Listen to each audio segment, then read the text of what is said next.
a bit of a haul. 4 days. 4 days in the water this time. A new friend of mine drove all the way from Edmonton, Canada, to come fishing with us for 1 day. What an effort. A real, true, kind, very intelligent man. And came out, I don't know how many fish we hooked into. I honestly lost count. It was getting to be a little ridiculous how many were not sticking on the hooks, but it was a lot of fun, had a lot of great conversations, and he went home with a pile of fish anyway, so that's good. And a quick note to you, Michael, who was our new friend and guest. We forgot to show you the video that's on my phone. That kind of sucks. But anyway, what day is it today? I believe this is Wednesday by the time you see this. And the past 4 videos I've been on the water while you're listening to them. They're all pre-made. So this is fresh off the slate. I don't even know what I was talking about those last times. I do, but I don't remember everything, obviously. But while I'm here, I mean, like I've always said before, if you want to become aware of the realities, the honest truth of what's going on in our natural world, I have expressed my amazement numerous times at how I just cannot believe how many people, once they get slapped in this face with this reality, stay uber focused on this topic only and just sit there going like this. No matter which direction it goes, they stay in that circle, circumnavigating the Sasquatch topic, where this leads to much, much more. There's no way it doesn't. The number one thing it leads to is the fact that we are all being fiercely manipulated and lied to about everything. It's unfortunate I got to be the messenger for that, but it's true. Strike me down dead if I'm wrong. I would stake my life on it as being absolute fact. Anyway, quick note I want to share with all of you before we get going on sharing multiple experiences from people who I need to help get heard, so that hopefully if they have had their passions destroyed, I can help them bring it back, and so can you. That's a major priority of mine. And as well to enlighten people about the shit show that's been going on around this topic for a long time. How the main gatekeepers of knowledge and the so-called community have effectively kept all of the majority of you going in circles that lead nowhere. Absolutely intentionally. There is no way anyone could even have a grade 5 education or a PhD and still try to make you all believe that this one truth is directly related to a monkey or a gorilla that just hasn't been acknowledged. They are lying through their tooths. They're lying through their car salesman smiles at you directly. They do not want you to know the truth, and they will not acknowledge the truth at all costs. And if you report to them the truth of what you saw or witnessed, they're going to do whatever they can to keep that suppressed and quiet. Obviously, right? I got some more vulgar names that I could easily spill out of my mouth while referring to those people, but I won't. I don't have to, as long as I have subtly but directly exposed them and what they have done, and expose them to the people, the truth, right? The truth of these pieces of shit. But anyways, in the meantime, I have got to be the messenger of other news, all right? Now, if you're following what's going on the planet, you're following what's going on with the farmers, the assault on our food sources, which that directly is, and I have to make mention of this. If I don't, I'm an irresponsible, ignorant prick if I don't share this, all right? This is happening in Canada, and now, unless you do not seek out knowledge for yourself, if you're not staying on top of global affairs yourself, which you should be. Why? Because you live here. That's why. You live here, you breathe here, you eat here, and your children are trying to be raised here in a good way. Farmers are being absolutely annihilated around the globe, starting just a little while ago. It's really going to ramp up. It's not any kind of a conspiracy theory, it's fact, all right? Now listen to this. Shared from the Northern Farm Training Institute, Hay River, Northwest Territories, Canada. It turns out we're not allowed to sell our produce to our community on our own farm. Last Saturday, our farm stand on our own property was shut down by the government. The NWT government has made the selling of food from farmers directly to the people illegal now in the Northwest Territories. The public is only allowed to buy food from the producers who have government permission through a government permitting program. All right, I'll just keep that, I'll cut that off there. It's a very nasty absolute reality, one that every single one of you should take note of. And I do know the person who originally posted this, and I know another person, a friend of mine, who just posted this comment. Now listen to this. And this is a friend of mine who's a certified butcher, sells meat, pork, chickens. I was talking to one of the pig bosses on one of the Hutterite colonies this spring. He told me he was informed by Agriculture Canada to not sell pigs to the public anymore. He says, I have sows now, and it's time to stand up, folks. It's good to know. My friend's got sows. He made the purchase, and he's been selling pork and bacon and great food products to the community, healthy food, for a long time. That's direct word, direct knowledge that every one of you should be aware of. Pissed off. If you're not pissed off right now, what the hell's wrong with you? What's it going to take? It's absolutely amazing what's going on. It's more amazing to me still at how many people, and especially people that I know personally, just don't give a shit. They just don't give a shit. You know, I posted up some facts about, the old injection the other day on social media, and I passed on a post from somebody who's in the know, a nurse, and a lot of people, all they had to say was, they can't even spell vaccine. What's wrong with them? That's all I took out of it. Obviously, they didn't understand how algorithms work and how a lot of people have to keep the misspelling of certain keywords misspelled so that they don't get their post taken down. But the amount of replies that I did read on that particular post on social media of people saying, quote, I got vaccinated and I'm fine. That reply only directly tells me I don't give a shit about anybody else. I'm okay.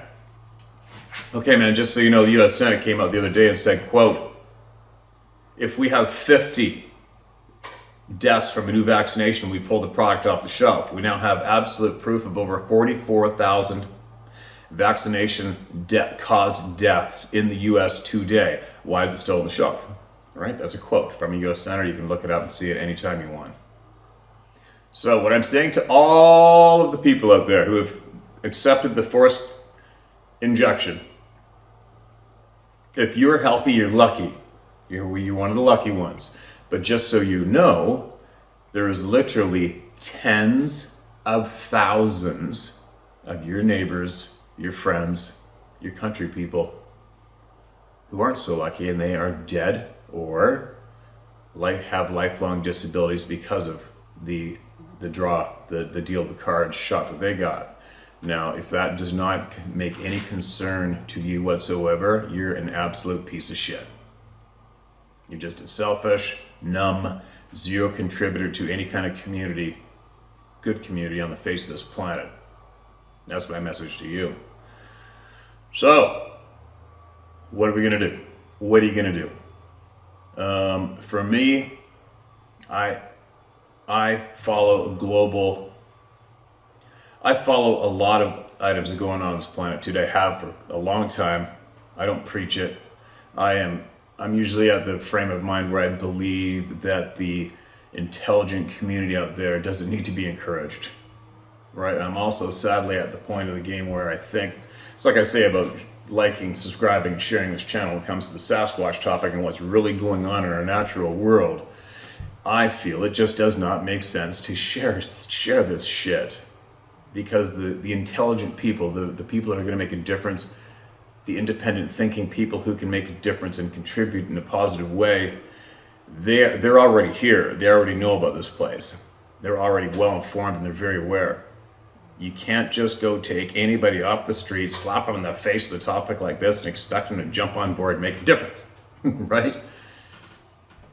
Easily proven with our global affairs today, right? Man, am I babbling right now? I've got a lot. I have a lot on my mind, a lot to chew on all the time, and I am honestly, if I go with my gut instincts, my guts are telling me that somehow I have to make a difference. Somehow I have to share knowledge. I have to encourage people to seek it out and make a difference and to give a shit. And I'm not quite sure how I should do that next. And what I have done personally is I have contacted a good handful of the senior intelligent people I've met through doing this, because I know they know what's going on. And I know they've been around a hell of a lot longer than I have been around. And I know they have a lot more knowledge and wisdom, and I really, really need it. So I am reaching out to those. I have reached out via email to my senior intelligent people that I respect, and I'm looking for advice from them on what to do. Right? We have to figure out what to do to stop this. I mean, the items that are going down, the moves that have been going down as of late are way past the line in the sand, as far as I'm concerned. It's just past the line in the sand. And people that really truly care have to do something. Okay? And what I'm saying is you're going to have to fight. Eventually you are going to have to fight, or somebody's going to have to fight for you. And that is a fact. I am 110% convinced of that fact. There's no way out of it. Or you just do what you're told and get in line, like you have been. All right? So, somebody knows of someone out there of great intelligence and courage and motivation who I do not know about yet. Please send their name my way. Send their contact my way, their group's contact my way somehow, on a secure email, whatever you got, send it my way. Because my line, the line in my sandbox has been crossed. That's all there is to it. The line in the sand has been crossed. And it's time that the good, strong people do something. It is. It is. Now, that's about as calm and straightforward a message I can deliver right now, without being a little more passionate and not giving a shit what comes out of my mouth. State. Look, I can't even open up my damn phone. Now, what do we have with people? Okay, well, actually, here's one. This is a fresh one.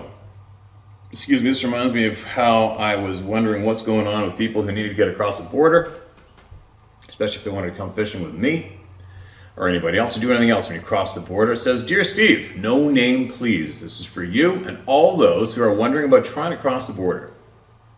In reference to the misinformation being spread about crossing the U.S.-Canadian border, a quick check with the Homeland Security website will tell you that only U.S. citizens can enter the U.S. without vax proof or testing.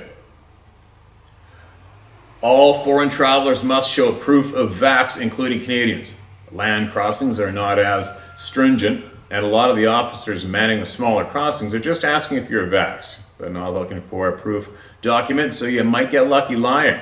But if you're a Canadian trying to cross into the States, you're required by law to show vax proof. That's the scoop. Quick note on that: if you tell them you are vaxxed, but don't say what for, you won't be lying. Take note of that one. Coming back in is another story. All persons entering Canada must have a phone downloaded ArriveCan app to enter. You must fill it out with your passport info and vax history. If you haven't got the shots at all, you must take 3 tests before your trip, at the border and after the quarantine, and mandatory quarantine for 2 weeks at an approved quarantine facility. Weird, isn't it? When all you have to do is go get one of those government-created tests that tells you if you're positive or negative in 15 minutes. Right? That's fact. You can get a test. You can get a test. It takes 15 minutes. And no, I do not condone putting anything in your mouth or your nose from that package. I would absolutely push to get your own Q-tips from a fresh box and do it with that. All right? Do it that way. Yeah, so you can't go take a quick 15-minute test. If they really want to make your life miserable, they can actually move you into a government quarantine center and not let you out until you test negative. Even though it's a 15-minute test you cannot put up in a package, like a chocolate bar. But you will forever be on the track and trace database, which is your passport now. Lovely. If you're thinking about freely moving across the line, commonly guarded as the border, you might consider using a sea-going craft and avoiding the hassles of complying with the whims of border and health officials. You must determine your own risk in such an endeavor. You may read this on the channel, as there is a lot of confusion due to confusing announcements by both governments, so this might help. Another note, Canada has recently declared that there is now no such thing as fully vaccinated, due to a new requirement of boosters every 9 months. So the new term on your app will be up to date. This is not freedom by any stretch of the imagination. Quote, I'm a pureblood, so must remain nameless for now. Okay, brother. Thanks for the email. Thanks for answering my public question. And if a pure blood is the term we need to use, about as pure as it gets right here, for sure. I'm not ashamed of it. Teach their own. To each their own. You can do whatever you want. I don't give a shit. You can go get vaccinated 50 million times. I will still crack a beer with you, crack the same jokes with you, look you in the eye, treat you with respect, have you on my boat or in my home. I don't care. But if you're one of the, yeah, you know what I'm going to say. You know what I'm going to say? You know, one question you can ask yourself right now, I don't know what side of the camp the majority of the people, I think the pretty confident majority of the people on this channel are very intelligent, very independent, and don't get pushed around. But there's a chance there might be that small handful of people here that claim that no one could ever motivate them to annihilate their own family over an injection, right? What would it take? What would it take, do you think, for one of you to turn on your family members? Them not getting a stupid needle in their arm, even though they can prove to you they're healthy? Right? Are that stupid? Is somebody out there that stupid that you are not going to speak to a family member or a friend ever again because they didn't get that thing jammed in their arm, even though they can easily prove to you that they are still the healthy, same person that you grew to love and be friends with all your life? Let that sink in a little bit if you're one of those weak pussies. Absolute embarrassments to the human race if you did take part in that at any time in the past couple of years. Absolute shame on you. Absolute. Nice. Bite my lip. Bite my lip. Bite my lip. But I'll tell you what, you guys. Just the other day I had a look on my statistics the other day out of curiosity. And currently, I've had the most views since I have been speaking publicly in a way. And I had a combined, my two How to Hunt channels on YouTube alone, there was 8.5 million views in the last 28 days. And rising. So, there you go. There's a few sets of ears out there that need to hear some shit now and then, right? Anyway, as usual, I don't script what I'm about to say. It just sort of falls out of my mouth and spits at the camera. Do with it what you will or leave it. If you feel the need that you need me to be quiet, you better come and find me in person and we'll discuss that personally. All right? I gotta bite my lip. If you think that you want me to stop talking, you and I have a very, very serious problem we need to deal with it personally, one-on-one, in private. Now, before I start absolutely losing my shit, let's get some very important voices heard, all right? There's some very important experiences to share publicly here that may affect you, may not affect you, or may help you. But more importantly, this will possibly help the people who are emailing in their experiences so I can help them and you can help them salvage what's left of their passion for the real, true world out there. Hi Steve, use my name, Nancy M. I'm 75 years old, female, and always believed in Sasquatch. My husband and I were traveling on a dirt road off Highway number 6, about 5 kilometers, south of Lundar, Manitoba.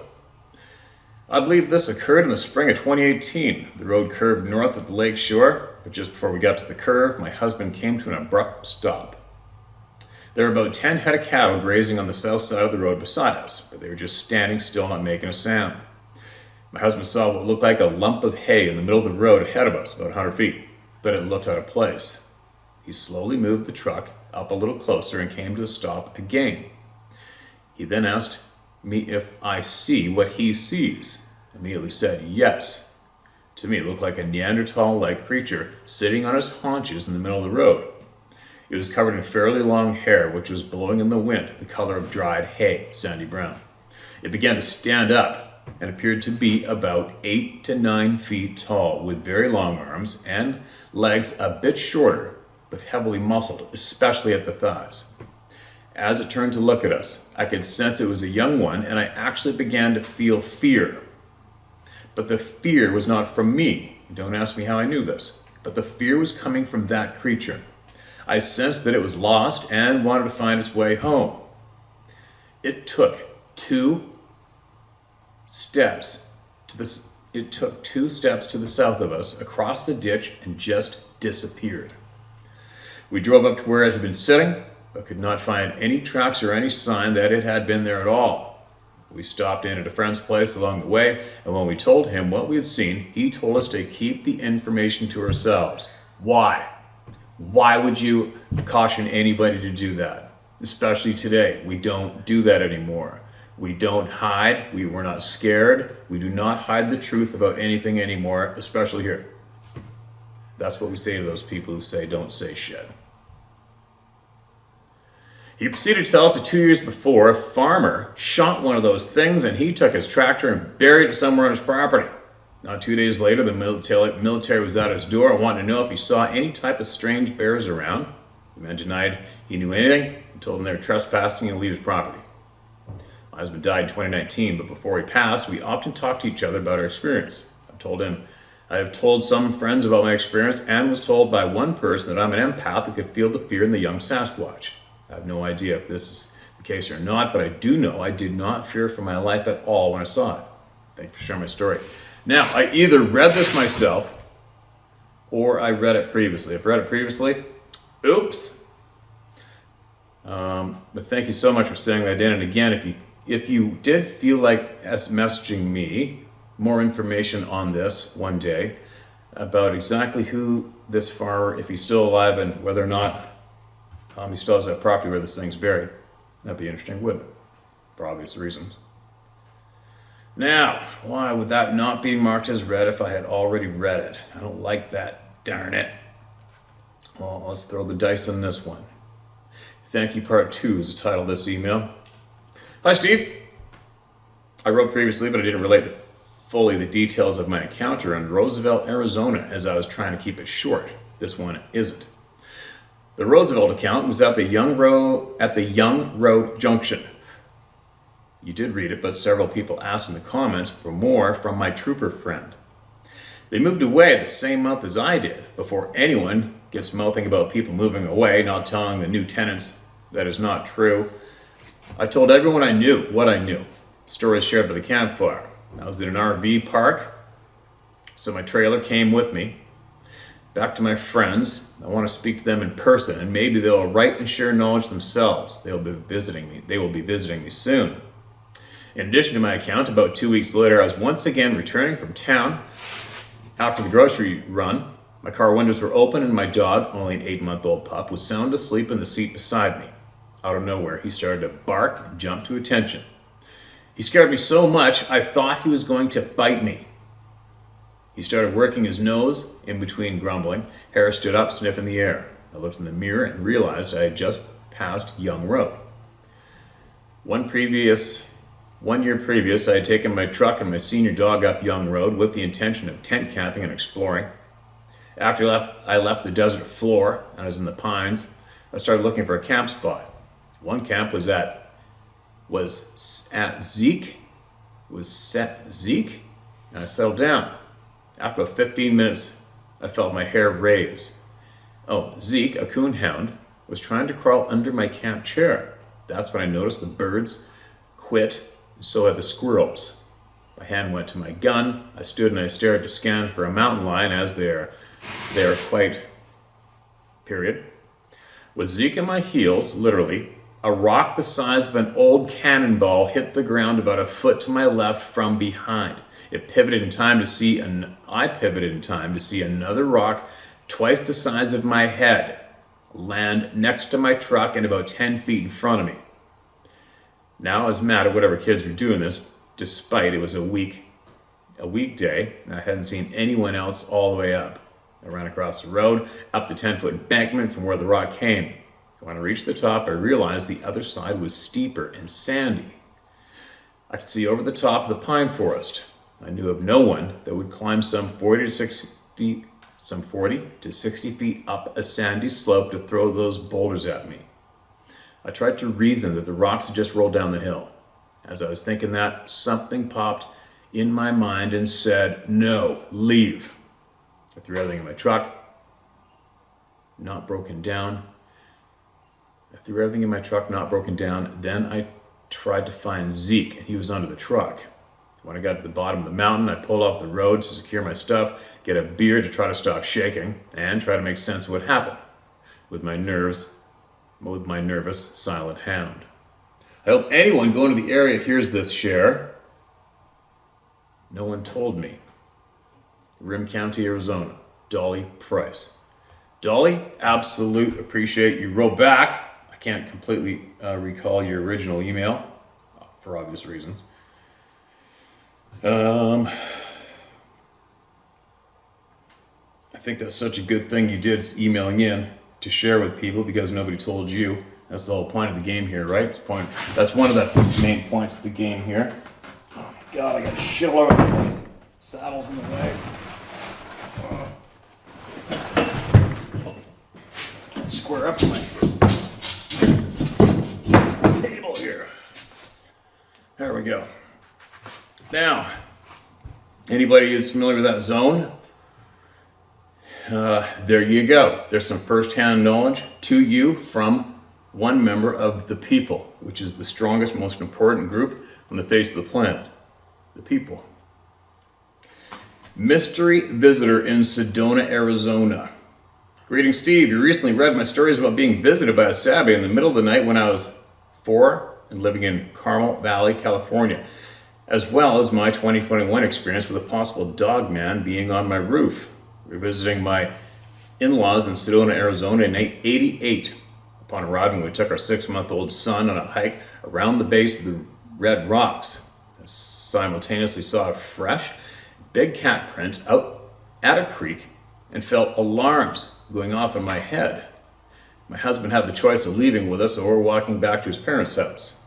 Late that night, I was awake and watching old movies. My bed was directly under a large, high open window that slid horizontally. The baby and my husband were sound asleep, and our dog was patrolling the house before crashing on the floor. I noted a horrible smell wafting in from outside. It smelled like body odor and roadkill, and I immediately got my attention. I turned off the TV to fully darken the room. I heard a deep sniffing and huffing at the window. There was the unmistakable sound of the window screen stressing against something pushing against it. I tried to wake my husband to no avail. The dog was shivering and was trying to wedge herself under the bed. I was terrified, thinking it might be a mountain lion. I was afraid to slide the window closed as I couldn't see out of the window due to my height. I went out to the great room and cut on the floodlights that illuminated the yard. I peeked through the shutters but couldn't see the outside of the window because of the fireplace chimney. I returned to the bedroom, noting the smell was gone. I closed and locked the window and waited till morning. The next morning, I found my father-in-law removing the screen to our window. The nylon mesh looked stretched out, and there was an area where the red dust was displaced. Looked like a huge handprint. There's also a sparkling area where it looked like something had licked the screen and the saliva dried. Death. Regards, Roxanne Andrew. Nope, doesn't sound like a frickin' mountain lion to me, Roxanne. Creepier as shit. And thanks for that share. And keep us posted if you come across, you know the line. You come across knowledge you feel we need, get it to us, okay? Get it to us at all costs. What's this one? Here's another one. Oh, quick share. I forgot. Yesterday, day before. Yeah, yesterday I fished with Michael. Day before, we took my inflatable down the coast to a little secluded place. First time I was there was 25 years ago. Shot a huge bear in there with a guy. And it's a little bit of a freshwater estuary, and it is jam loaded with clams, little butter clams, you know, those yummy little ones you get in a pot in the restaurant with a little bit of wine and cream sauce in there, butter sauce, whatever. And there's shit piles of oysters, so we decided to go in there and get some. So we're gonna make some clam chowder and as well do the half shell oysters in the barbecue with delicious little things and cheese on top. And nobody goes in there. Nobody. And if anybody does go in there, you can see the sign easy. But anyway, we went in there. I thought I'd just drop this on you guys for the hell of it. Not that it makes any kind of a difference, and I don't look for this shit, but like I said in the past, when I do come across shit, I'm gonna share it because it's too easy. So when I was walking in, it's actually the same creek that you guys saw me going up with my bow alone with my Zodiac. Do you remember that scene in the video? I think it's in the new opener part of the video. Same place. You go up there from the ocean, and it opens up into this little estuary surrounded by freaking dark, creepy rainforest, right? And it's as well as right where I heard those real weird ass sounds while I was making a video for you guys.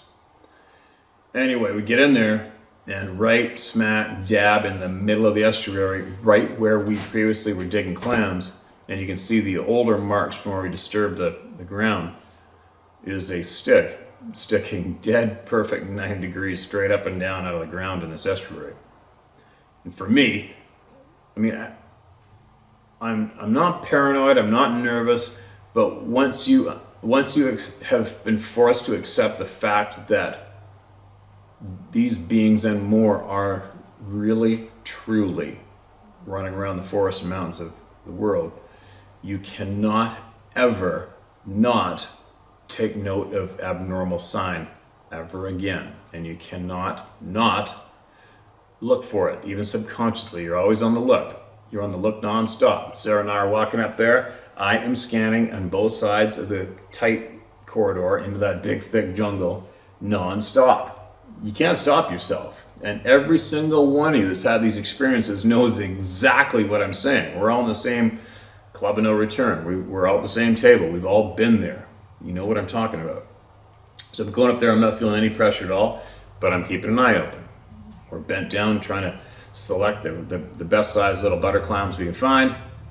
And I'll admit, the whole time we're there, I'm thinking to myself, don't even bother looking around, because I don't want to see it. I don't want Sarah to see it. I don't want her to have that terror of seeing one of these beings with such a far ways to go to get back for her to feel safe again. It would just be too much. So I was arguing with myself whether or not I should be looking around or just keep looking down till we get the clams and oysters we want, and then just walk out and just mind my own business. But we walked in there, here's this stick jammed in the mud, and the stick is covered in barnacles from the top to the bottom. So that means obviously that thing's been laying in the tidal flats for a long time, laying submerged underwater. And there's some weeds hanging off of it, some grass dried up, and what I'm saying is, in case somebody might be thinking that stick was there the whole time and the tide rose up and caused the barnacles, well, the high water mark wasn't even halfway up that stick. So there you go. So took note of that. Videotaped it real quick for the hell of it, put a bucket by it for reference, no big deal, and then carried on our way. And then I couldn't help myself. I started doing big circles while Sarah was in the middle right there. I just sort of did circles around her. So I noticed some soft dirt off to the side. And then sure enough, here's a big indentation in the mud. And before you go laughing at my little sneakers, those are actually slip-on rubber shoes that grip your foot tight, and you can use those to get on shore on all the barnacle and seaweed and strewn shoreline and rocks and cling to it and get in there, and they're you can wear them underwater, no problem, right? So that's what we're wearing to get on shore and hike up the riverbed. Doesn't matter if you're in the water or not, you're not going to get your feet cut up. So we got those on, and my foot is a size 10.5. So there's the indentation, there's my foot, what you guys have probably asked for. Took a picture. There you go. Take from it what you will or leave it. That's what happened. That's where I'm reporting, and that's all I can say about it. Is exactly what I saw. And that's what I shared with you guys. What do I think put that stick there? I haven't a clue. Do I think it was a human being? My gut says no. It's my guts talking.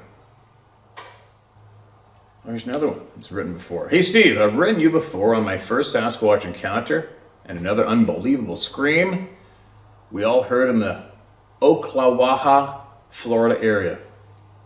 Ocklawaha. However, recently I learned that a sighting I had when I was young was more likely another encounter with one of the big hairy people. I'll explain. Excuse me. We moved to a little town in Vermont, Essex, JCT, just outside of Burlington, but basically out in the sticks, and our house backed up to a huge forest. Anyway, my age would be about 8 or 9 at the time, and occasionally I would wake up early now and then when my dad would flip on his electric razor. So I'd put my boots on, leash up the dog, go outside for him to do his business, and get the morning newspaper. This day it had snowed about 9 inches and had to push on the side door a bit. It flew open, and out I went. The dog started barking like crazy, which he never did. And I looked up to see what the problem was, to see a tall, dark figure going through our garbage can. I remember saying, "Hi there," to the tall man. However, he just stood up, took one step, put one hand on the roof of my sister's Rambler, jumped over the car, and ran away. The whole thing was really strange because the dog barked at first, then tried to go back into the garage. He easily jumped over my sister's car. The guy was black from head to foot, plus what looked like long black hair. I really never saw any detail, just a dark profile of someone very tall and fast. It was still darkish and not quite dawn. I got the paper, went inside, told my dad about it. He kind of laughed and said it was probably a neighbor putting something in the garbage can. When he left work, I went outside with him and showed him where the guy put his hand and jumped over the Rambler. Funny thing was, my dad was studying the footprints around the garbage can. He asked me if I came out there barefoot, which I said no. Had these boots on. My dad just shook his head because you could see toes very easily. He looked at the car and the footprints leading away and said to leave things alone till he got home. Later on that night, my dad said the roof of the car was dented in slightly. I know he and the next door neighbor and wives were sitting at our table talking about the whole thing. They grilled me some more about what I saw, but it was still a tall man, all black and pretty fast. I couldn't tell clothes or anything. It was too dark out. They came to a conclusion that a man had escaped from a mental institution nearby 6 days earlier, and that it was more likely him. Anyway, I kind of forgot about all this till recently, as I read a few books by Christopher blank blank. Another blank I'm not going to promote. Near you, and I was curious and looked the man up on Facebook and wrote him a note. Started chatting and find out he lived outside of Riz. Okay. Maybe go, this day I've never seen. Okay, all right, so what that last paragraph is this guy wrote in, lives near somebody who's in the Bigfoot community, all right? And this person assured him that there is Sasquatch in the area. And no, I'm not gonna promote that little prick. If I ever seen him in public, I'd probably knock him on his ass. So, all due to owing him a few, by the way, in case you're curious. Thanks for sending that in, man. And if you come across any knowledge at all that you think the people will benefit from, you make sure you get it into me, all right? And not from that little twerp that you mentioned. Now, what else we got? Here's another one. Hopefully I haven't read this, but I moved everything out that says read into the other folder. It's titled Oregon Bigfoot. Steve, first off, my wife and I really had getting back to the previous email. Obviously, my brain's racing on a million subjects as I read, and I'm getting a little far ahead of myself. The garbage can thing, the garbage can mentioned, that's been mentioned how many times? How many times has people seen these beings going through garbage? How many times? From big waste bins to just your regular trash can behind the back porch, right? Why? Why is that? Why are they that hungry, that desperate? Did they just get here? Did they possibly just get here and haven't found all the natural food sources yet? Possibly. Maybe. I don't know. Do you? Right? Now, Oregon Bigfoot. Steve, first off, my wife and I really had no knowledge of Bigfoot till recently. We always thought it was just a fun myth with beef jerky commercials, bad horror movies, etc. This all changed a while back.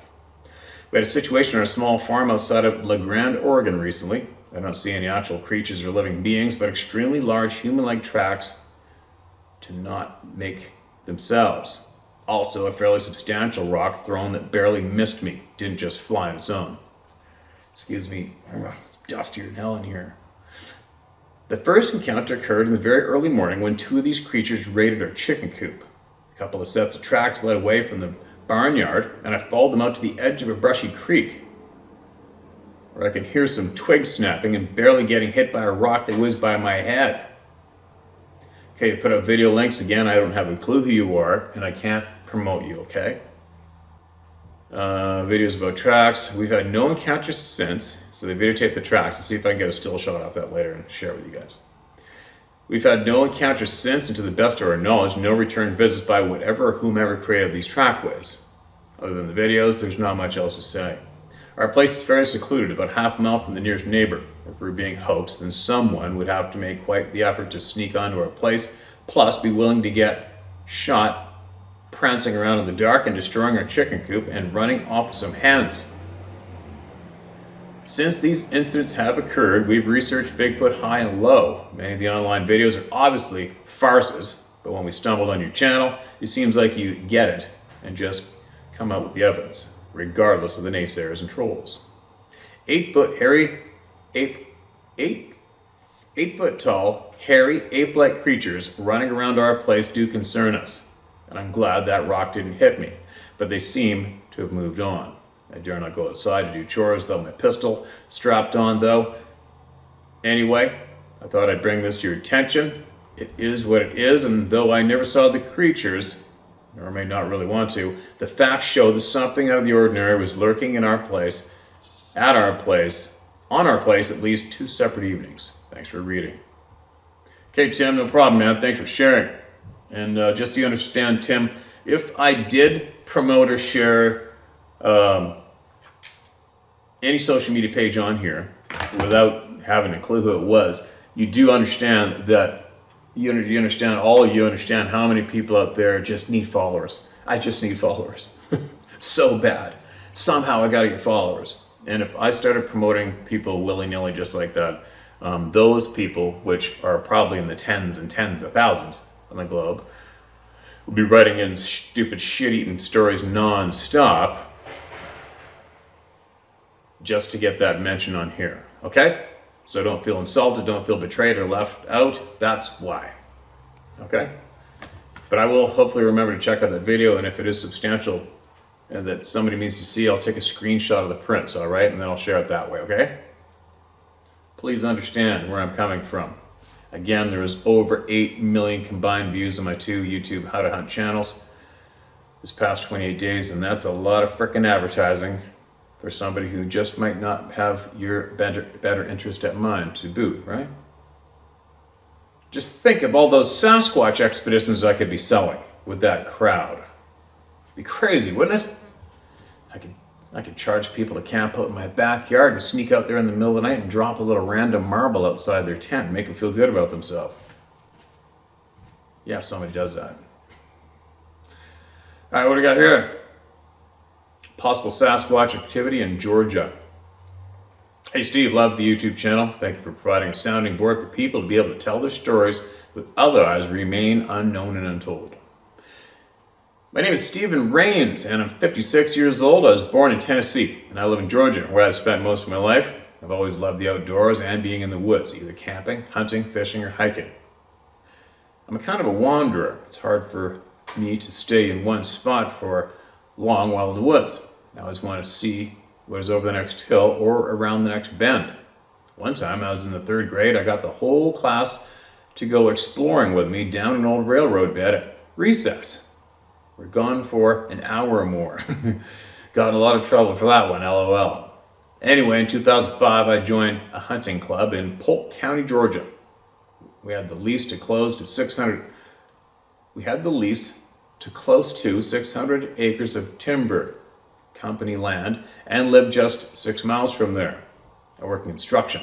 So during deer season, most of the time I would take a layoff so I could spend as much time as I could hunting, which was awesome.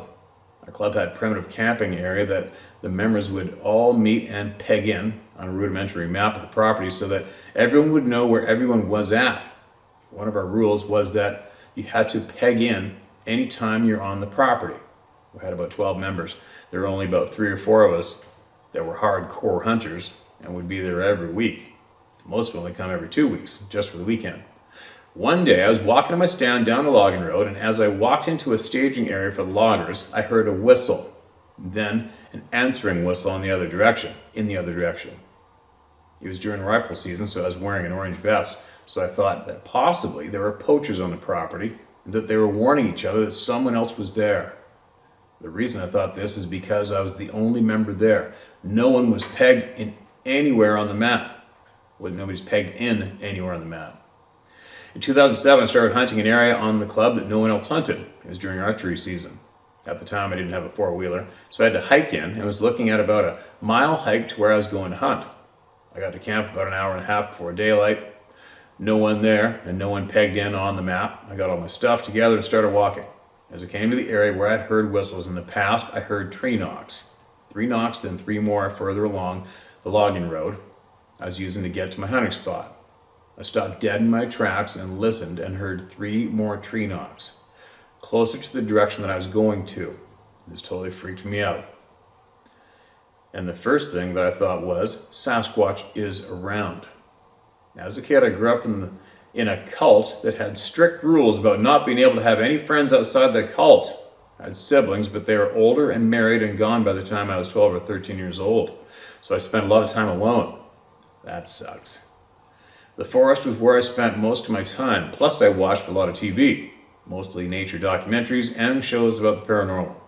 I heard on one of these paranormal shows about Bigfoot that tree knocks was possibly one of the ways that they communicate with each other. I'd go to the area that I had intended, but hunted closer to camp that day.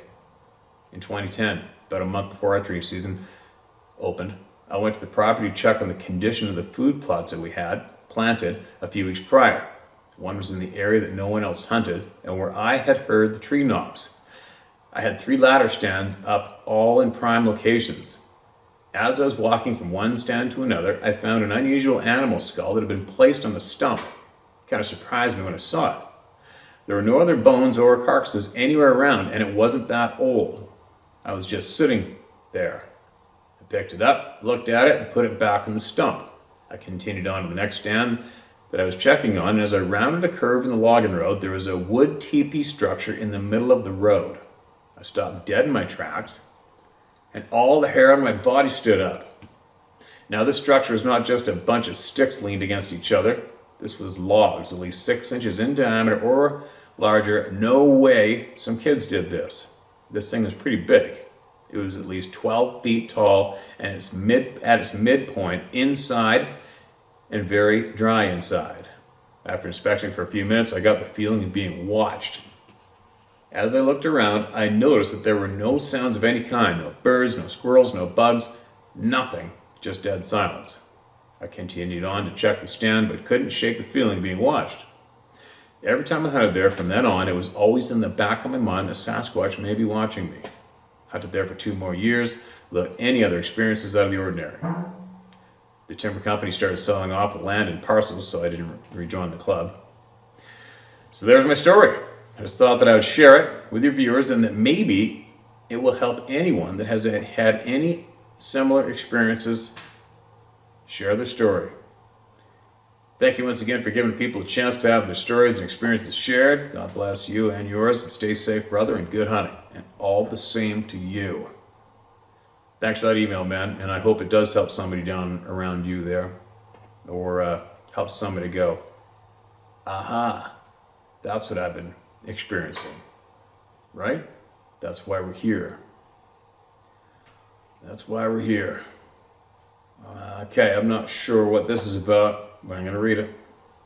This is titled Gunter. And I'm starting to sweat up in here. It's hot outside.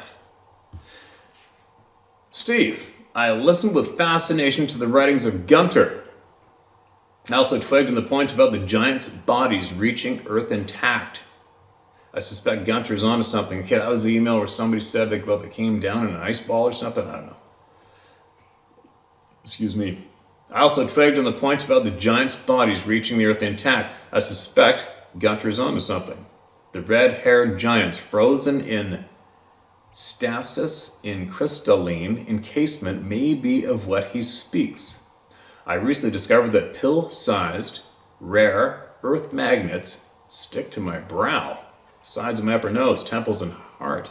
It appears Gunter's statement about a license to run experiments on us is correct. My wife, 2 of my sons, 2 of my grandkids, and 2 friends also can stick the magnets to these locations upon their bodies. That's pretty odd. Check yourself for curiosity's sake. Tell me if they stick, please. Because so far, everyone I tried, they stick.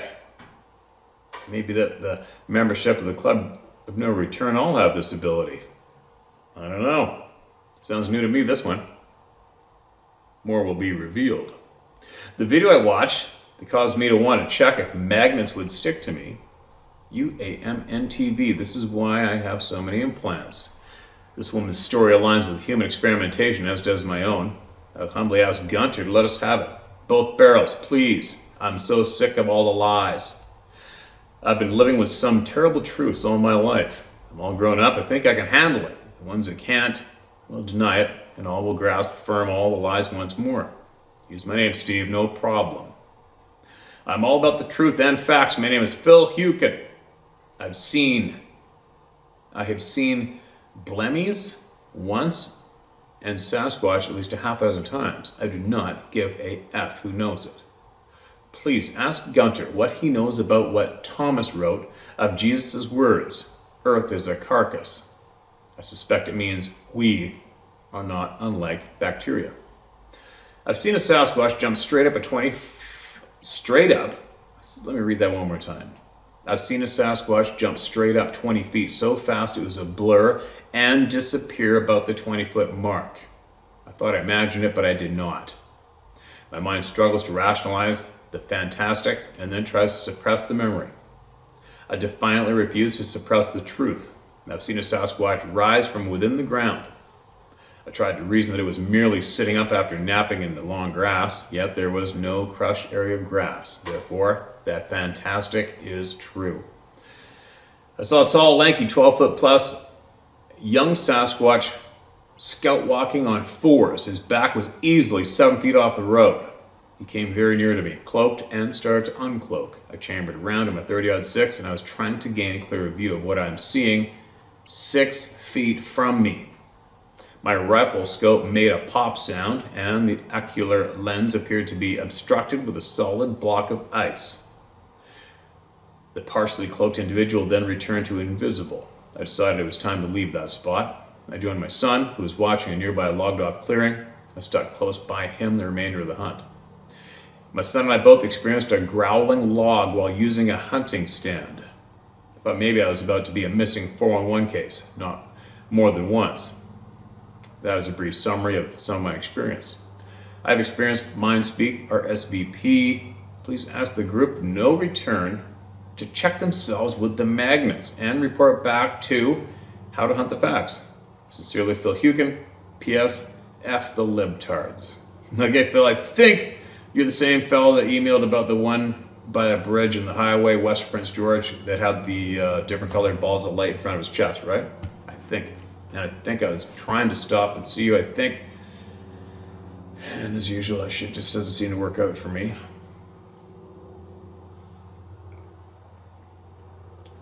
All right, let me read that, the magnet size again. I recently discovered that pill-sized rare earth magnets stick to my brow. Okay, man, so quick question. I don't know where But if you're listening to this one, you want to put it in the comment section below and tell everybody where or what is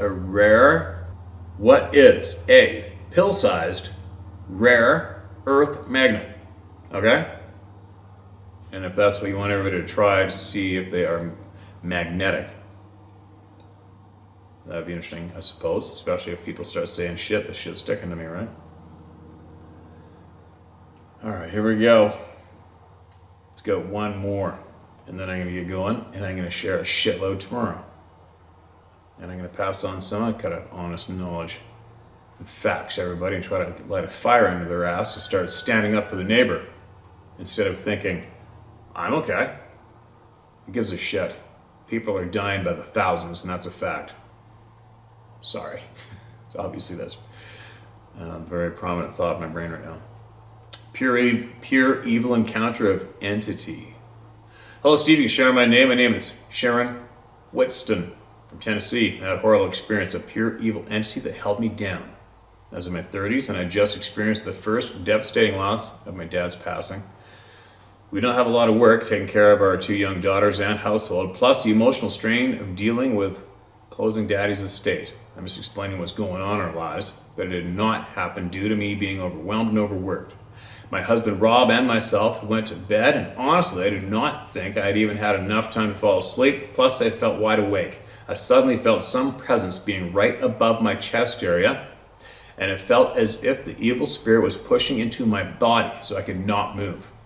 I felt sheer terror. The grip of this entity was massive feeling, and though I couldn't see or hear anything other than the 100% pure evil that held me down while I was paralyzed, I remember thinking, just scream, Sharon, but I couldn't move an inch of my body, not even my eyes, because I thought if I could just move or yell for Rob, he could help me. Boy, was I wrong. However, after trying to get the name Jesus out of my mouth for what felt like a long battle, just to take back my mind and mouth, it finally came out, woke my husband up, screaming, Jesus, help me. That exact instant, the force immediately let go and was gone. Here's the weirdest part, because it began to tell my husband what had just happened to me and how I only felt powerless to this being. I remember thinking, you are pure evil. And Rob said, well, I didn't want to tell you because I thought you would assume I was crazy. The exact same thing occurred to him a couple of nights before mine, and it too stopped immediately after saying, Jesus, help me. We both are very much believers and are not crazy like others would think or say we are. If there wasn't something to our separate experiences, then they should explain to me why that as soon as the name Jesus was spoken out of both our mouths, it instantly stopped. People must talk about these type of experiences, share and encourage one another, because we're in the most important battle of our existence today, in the spiritual battles. I lost my best friend and husband on November 22, 2020 from a massive heart attack while in my arms. Sorry to hear that. My life has tragically changed, but I still know I'm blessed and highly favored. Thanks, Steve, for your helping God's kingdom and bringing awareness to this to the light. Sharon Whitson, sister in Jesus Christ from Tennessee. Sharon, appreciate your share. Although it's a little off topic, possibly, as we seem to be predominantly outdoors people running into these wild beings who are in our forests, right? I'm sure somebody else is going to probably have the same story though, right? The same experience, frustrating, nowhere to go, nowhere to talk about it, don't know what to do. All right, one more. Shave the shit off my face. Steve, check this shit out. Steve, I listened to your stuff for a couple years now. My name is Kent Allen Schultz. I sent an email back in June. I know you get a ton of them, but I figured I would give it another try. I currently live in the Twin Cities, Minnesota. Growing up, I was misdiagnosed 3 times and was forced into heavy and shitty meds from ages 7 into my 20s. That sucks. And it's far too common of a story. My interest in the subject of Sasquatch was sadly a good chunk of the misdiagnosis. Apparently, a young boy having an interest in Sasquatch and Ford trucks meant I was on the spectrum. Anywho, when I was in high school, a friend of my fraternal twin brother had drunken parties in the woods on his parents' land just outside of Topeka, Kansas. I was the only sober one there. I've never had a drop of alcohol in my life. One night we had just shown up to find a raging bonfire, loud music, loud drunken teens, and CS, drunk and firing a shotgun into a pond. My brother joined the bunch as I hung up by the woody wagon. Any animals at this point would have fled. I noticed a set of amber eyes about 8 feet up just inside the tree line. The eyes just stared. For over half an hour they didn't move. I was on high alert. Token plane. Told my brother I'd pick him up in the morning, and I bounced. After the age of 26, I've been cleared of all diagnosis by 3 different psychiatrists and finally free from the poisons that were forced upon me. I'd sue their frickin' asses off, is what I'd do. If you can, do it.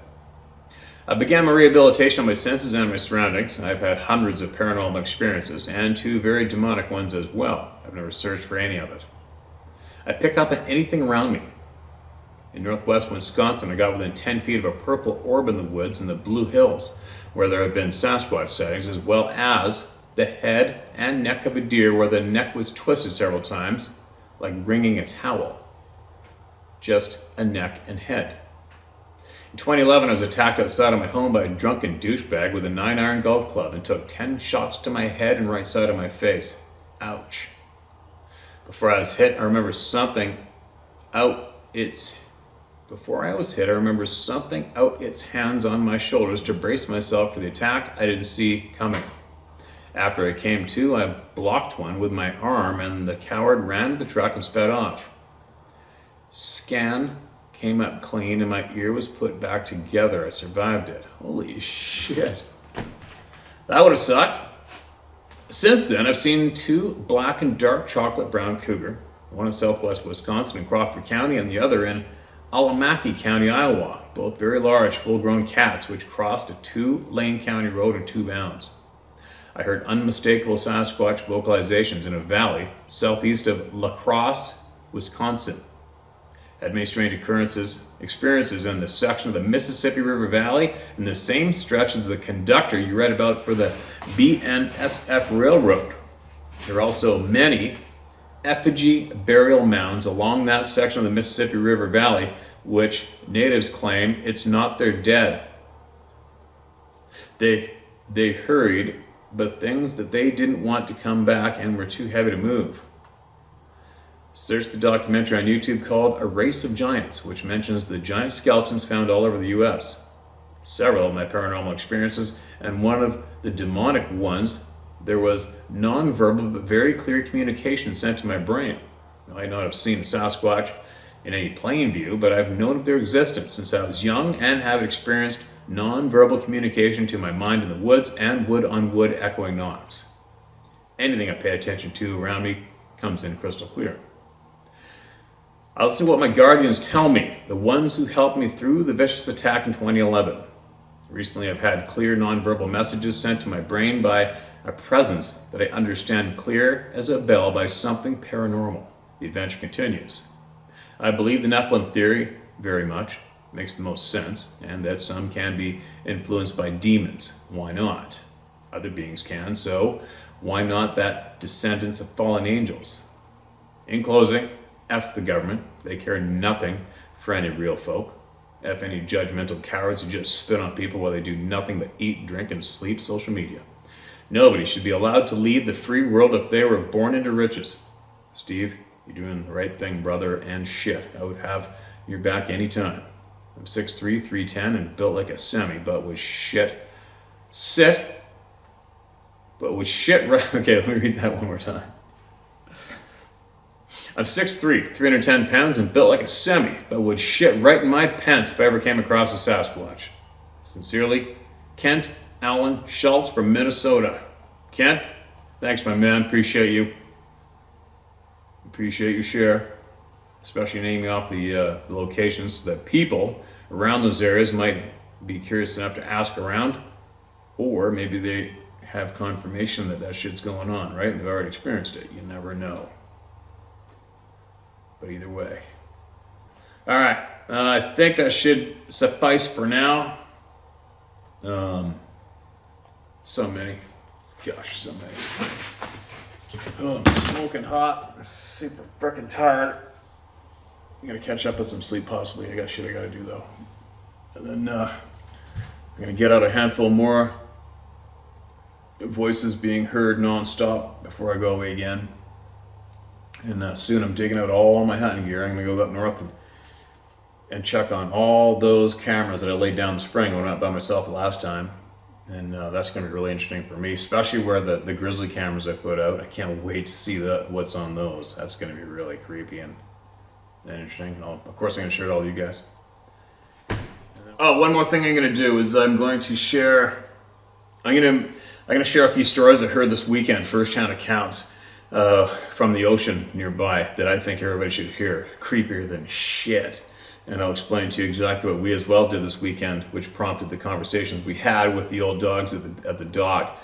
And I'll save those stories for the other channel, the How to Hunt channel, because that channel I've made to be predominantly only hunting and fishing related content, all right? Since this topic of Sasquatch and other topics have successfully hijacked my original channel, which is this one. So if you want to hear those stories,